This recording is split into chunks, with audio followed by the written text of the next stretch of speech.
Jaramani olodeni isarabe alabulu Ali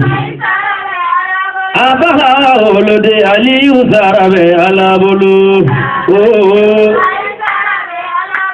Khadija olodeni isarabe alabulu Ali Bazida olodeni isarabe alabulu Ali Aladine de membaga isarabe alabulu aliyo haidaraga bidura isarabe alabulu aliyo silame adine de menango isarabe alabulu aliyo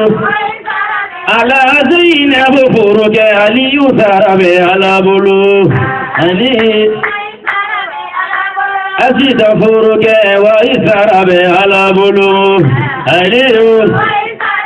ala Fatima da furuke aliyu sarabe alabulu aliyu la sanani usini karamoho bi alabulu aliyu eybi baramina isarabe alabulu aliyu Basiru karamogo isarabe alabulu aliyo Iyo gune kambe sanare aliyuma Ni yoroti fo sanare aliyo Ni yoroti fo kurane tigide Aliyo ye kurane ayadeta Awili lakajo adamande nunde Awili lakajo kumfi ujamabe Niroduma kurane kalakewa Niroduma hadija kalakewa Wadodo be doni da jamatela Oludumi kurane ayakala Obu hagila ni kurane ayagono Mi tudi alaga kumakaye Aliyo famu tumamina Awili lakajo kumfi jamabe Alenyebe doni baula wa olubeka kumbi unyangamide ayinya jo se bo jarifula ayinya jo haidaradela ayinya jo bani keledela ayinya jo kurane tidela haidara yatine baraminge wa alido yo jazimine dege niya zorogo tinye bedinena wa abole me sharifu taindefe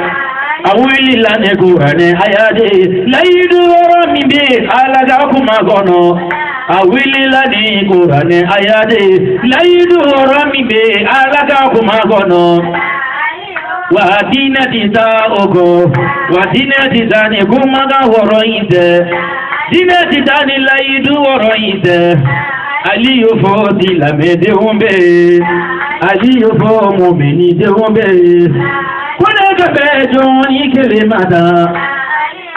mbenye korogewa wa kone gabe zamare aliyuma amasira koroge alikodo alaga be zababa tamandema aliyo wa isarabe alabulu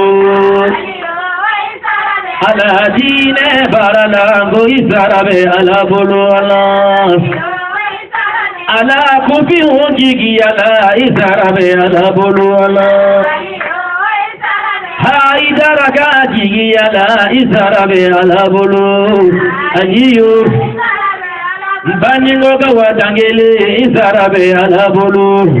ali Ziri jala ujigi aliyu isarabe alabulu aliyu Sufiya ya jigi ali isarabe alabulu ali Ziri surani kara jigi isarabe alabulu ali Gautu fila jigiya isarabe alabulu aliyu Ziri tiri kulu jigiya isarabe alabulu aliyu afọ aliyu wa isarabe alabolo sangare lagaga aliyu wa isarabe alabolo aliyu